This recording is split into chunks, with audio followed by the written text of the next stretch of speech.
This video is a short documentary that highlights the history of cocoa and the life of the man we are celebrating today, Tetteh Quarshie.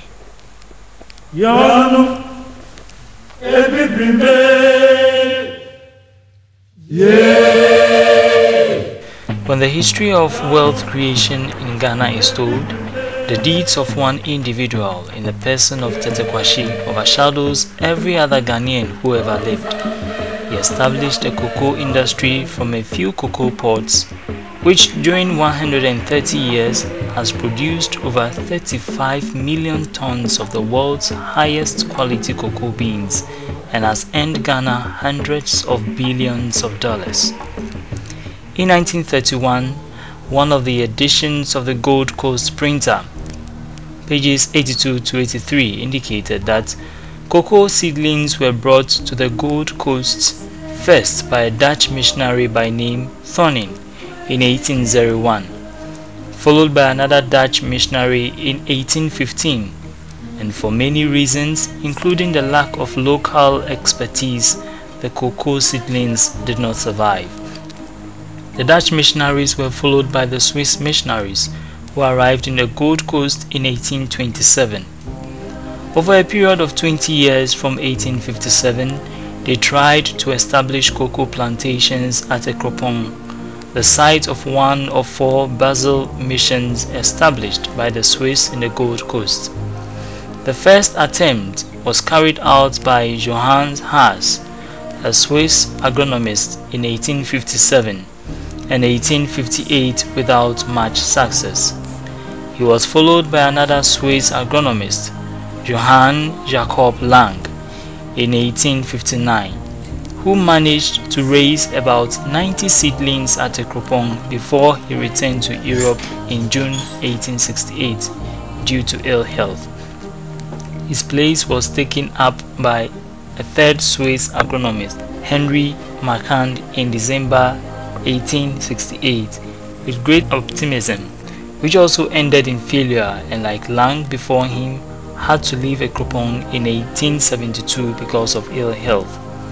He was followed by other Swiss like Augusto Perteval, Johann Jordi, Arnold Moore, and Heinrich Werner, who in spite of some successes failed in cultivating cocoa in the Gold Coast, even though the Spanish had 100 years earlier succeeded in Fernando Po.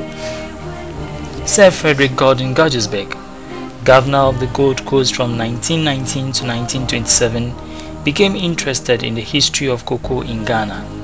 He researched all the available literature and, after making further inquiries, his findings corroborated earlier statements by Gerald Dajon, West African Superintendent of Crops, and WSD Todop, Director of Agriculture, that the title of Father of Cocoa Industry in Ghana should rightly be accorded to Tetteh Quarshie. Tetteh Quarshie was born in 1842 in Ghana to a farmer known as Mlekuboy from Osu, Teshi, and a woman known as Ashongfio from Labadi. There is no evidence of having received formal education, but he was said to have served as an apprentice in a blacksmith shop.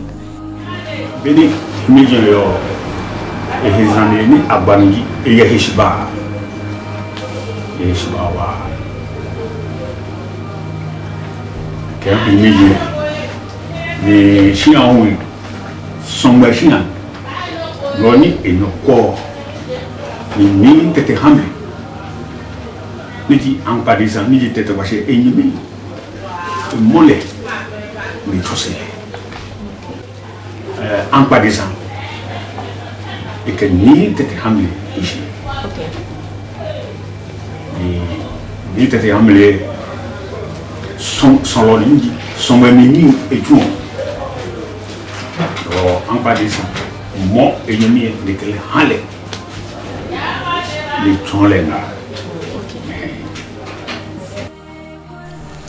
Due to his hard work, he soon became a master blacksmith and later established himself as the first blacksmith at Ekwapim, Mampong.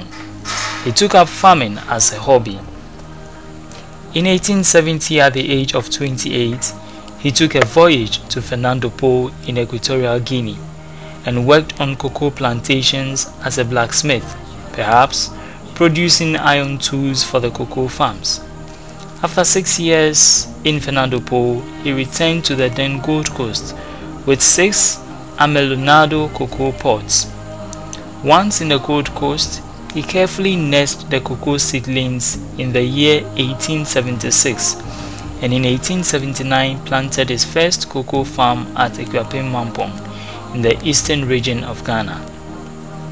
He then set about to sell the idea of growing cocoa as a commercial undertaking to his relatives and friends, and soon farmers from the eastern region got into the act of cocoa growing too. Unfortunately, Tetteh Quarshie did not live long enough to enjoy the fruits of his labor, as he died on Christmas Day 1892 at the age of 50, only 16 years after returning from Fernando Po with the cocoa seeds, and only a year before Ghana's first official export of 2 bags of the cocoa beans in March 14, 1893. Tetteh Quarshie laid the foundation for a solid wealth creation which he himself neither saw blossom nor enjoyed its fruits. But it is said that all is well that ends well. Tetteh Quarshie may not have lived to see what cocoa has made Ghana today, but his dream to a large extent has been achieved. Bravo to Tetteh Quarshie, and bravo to all other great men whose achievements have brought Ghana and Africa thus far.